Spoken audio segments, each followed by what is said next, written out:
চারদিকে নীরবতা, কিন্তু নীরবতার আড়ালে চলছে প্রস্তুতি। সীমান্তের কাছাকাছি হঠাৎ বাড়ছে সামরিক তৎপরতা।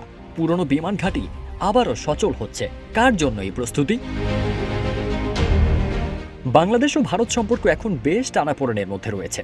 কূটনৈতিক শীতলতা যখন চরমে, ঠিক তখনই নয়াদিল্লি বাংলাদেশকে চারদিক থেকে চাপে ফেলতে সুপরিকল্পিত সামরিক তৎপরতায় নেমেছে। ভারতের পক্ষ থেকে সীমান্তের কাছে অস্থায়ী ঘাঁটি তৈরি করা হচ্ছে, এমনকি দ্বিতীয় বিশ্বযুদ্ধের সময়কার কিছু পরিত্যক্ত বিমান ঘাঁটিও আবার চালু করার কাজ শুরু করেছে ভারত। টাইমস অব ইন্ডিয়া জানিয়েছে, বিশ্লেষকদের মতে মূলত শিলিগুড়ি চিকেন নেকের নিরাপত্তা আরও বাড়াতেই এমন উদ্যোগ নেওয়া হচ্ছে।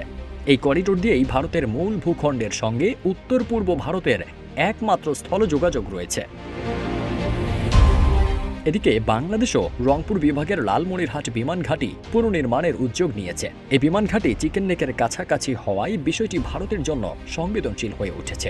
গত এক বছরে বাংলাদেশ থেকে কয়েকবার এমন বক্তব্য এসেছে যে প্রয়োজনে উত্তর পূর্ব ভারতকে মূল ভূখণ্ড থেকে বিচ্ছিন্ন করা যেতে পারে, যা ভারতকে আরও সতর্ক করে তুলেছে। তবে বাংলাদেশ সরকার স্পষ্ট করে বলেছে, লালমনিরহাট বিমান ঘাঁটি শুধুই বাংলাদেশের নিজস্ব জাতীয় প্রয়োজনে ব্যবহার হবে।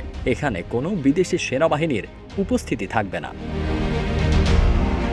এরই মধ্যে ভারত এই অঞ্চলে সামরিক উপস্থিতি জোরদার করার পাশাপাশি পশ্চিমবঙ্গ, আসাম ও ত্রিপুরায় দ্বিতীয় বিশ্বযুদ্ধের সময়কার কয়েকটি পরিত্যক্ত এয়ার স্ট্রিপ সক্রিয় করার পরিকল্পনা নিয়েছে।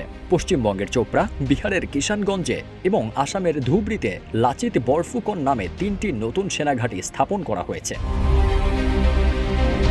জলপাইগুড়ির আমবাড়ি ও পাঙ্গা, দক্ষিণ দিনাজপুরের বালুরঘাট, মালদহের ঝালঝালিয়া এবং আসামের ধুবড়ি এয়ারস্ট্রিপগুলি সংস্কার করা হবে। এর পাশাপাশি কোচবিহার এবং আসামের কোকড়াঝাড় জেলার রূপসী ইতোমধ্যেই চালু রয়েছে। Airports authority of India AAI পশ্চিমবঙ্গের বিমান ক্ষেত্রগুলোর দায়িত্ব রাজ্য সরকারের হাতে তুলে দিয়েছে। এ বিষয়ে নাম প্রকাশে অনিচ্ছুক এক সরকারি কর্মকর্তা বলেন, ভারত চায় রানওয়েগুলো যেন সর্বদা অপারেশনাল কার্যক্রমের জন্য প্রস্তুত অবস্থায় থাকে।